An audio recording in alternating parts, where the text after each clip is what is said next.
With multi-agents, we were able to assign a supervisor node, and this supervisor was able to intelligently delegate tasks between our different worker agents. One thing to keep in mind with this approach is that we are relying on the supervisor to make the right decisions. We could try to force a sequence of events by changing the system prompt in the supervisor node, but if we really wanted fine-tuned control, we could instead use sequential agents. Let's see how that works. Let's go back to the dashboard, make sure that you are on Agent Flows, then click on Add New. And for this project, we'll create a content creator agent. This agent will be able to go online and retrieve some up-to-date information and then write an article or a blog post or an X post or whatever we want. However, it doesn't end there. After this agent has written the post, we want a reviewer to review that post and suggest additional changes. And we want that review process to run about 3 times. This will greatly improve the final output. Let's start by saving our flow,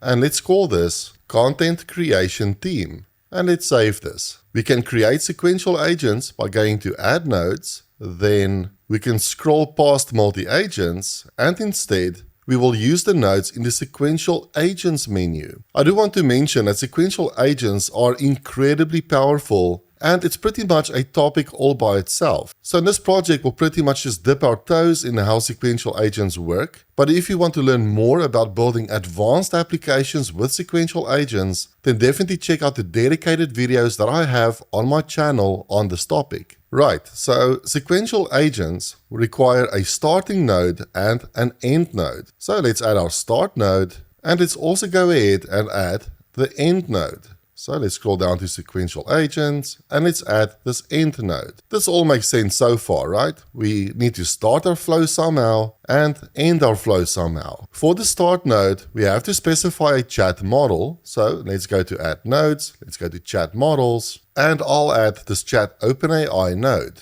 Let's attach it to the start node.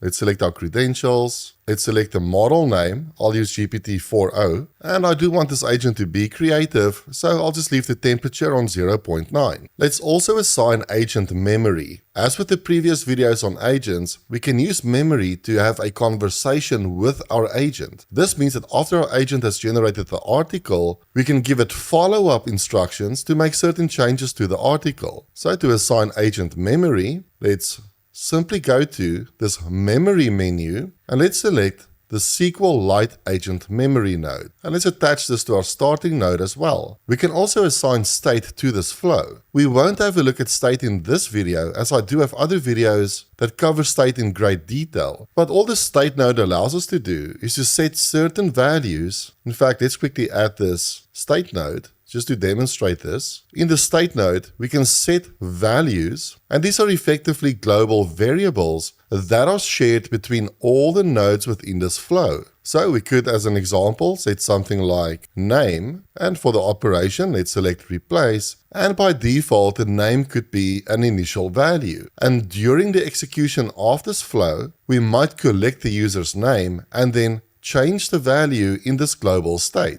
And that means that all the nodes within this flow will have access to this name property. By default, the conversation history is stored within a variable in state called messages with an operation of append. So initially, we won't have any values within our conversation history. But as this flow runs and as we send messages to this flow, all those messages will be appended to this messages variable. But Flowise will add this for us, so we don't have to explicitly add that messages value to state. Right, but again, if you are interested in learning more about using state, then definitely check out my dedicated videos on sequential agents. Now let's get back to our agent flow. Let's add an agent that will be responsible for going online to perform some research for us and then write a blog article. So let's go to add nodes, then under sequential agents, let's add the agent node. Let's attach the start node to our agent node, and let's attach our agent node to the end node. Super simple. We can assign tools, and since we want our agent to be able to go online, let's actually assign the SERP API tool, which we already set up in one of the previous projects. So let's go all the way down to tools, and let's add the SERP API tool, and let's connect it to our agent. Let's also select our SERP API credentials. Great. Now let's give our agent a name. I'll call this writer. I do recommend using lowercase characters without any spaces. If you do want to add a space, then rather use an underscore between the words instead. Now let's set a system prompt for our author. I'll simply replace this with generate the best blog post possible for the user's request. Use the search tool to perform research. If the user provides critique, respond with a revised version of your previous attempts. Let's save this prompt and let's have a look at the other properties on this node. We can introduce human in the loop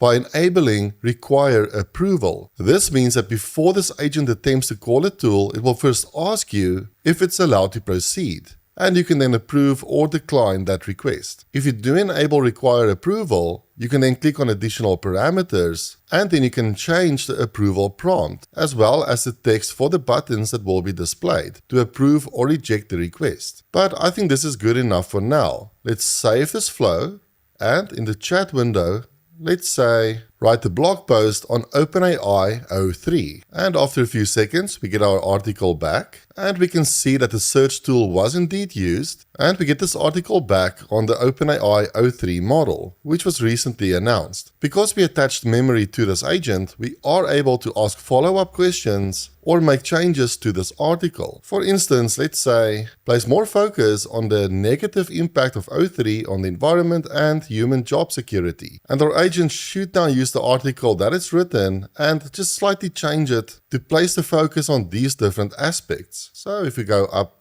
to our article, we can now see that the article is definitely way more focused on the environmental impact and things like costs and carbon footprint. Cool. We can greatly improve the quality of our article by assigning another large language model to review the article and to request additional changes. For this application, I actually want that review process to happen 3 times. So it will basically run in a loop, and after the 3rd attempt, we will receive the final article. So instead of jumping directly to the end node, we want to conditionally call the article reviewer, and after the 3rd attempt, we will call this end node. So in order to conditionally call nodes, we can go to add nodes. Then under Sequential Agents, let's add this condition node. Let's attach our agent to this condition node. We can give our condition node any name. This really doesn't matter. I'll just call this if less than 3 times, like so. And we can now set up our conditions by clicking on this condition button. Let's click on add item. And under the variable, we can access all sorts of variables. And if we were using state, we could use the values in the state object. But as I mentioned earlier, the messages, so the conversation history, is automatically added to state by Flowise. So we are able to access the conversation history. In this instance, we actually want to access the messages.length. So I'll simply select that. Then we can say, if the amount of messages is less than or equal to 6 messages, then we want to call the review path. So just to explain this value, the output from the writer node, so the post or the article, will count as 1 message. Then our reviewer will provide feedback, and that will count as a 2nd message. Our writer will then make changes to the article based on the feedback from the reviewer, which will count as the 3rd message. And that will then go back for review, and that will count as the 4th message. Of course, the writer will then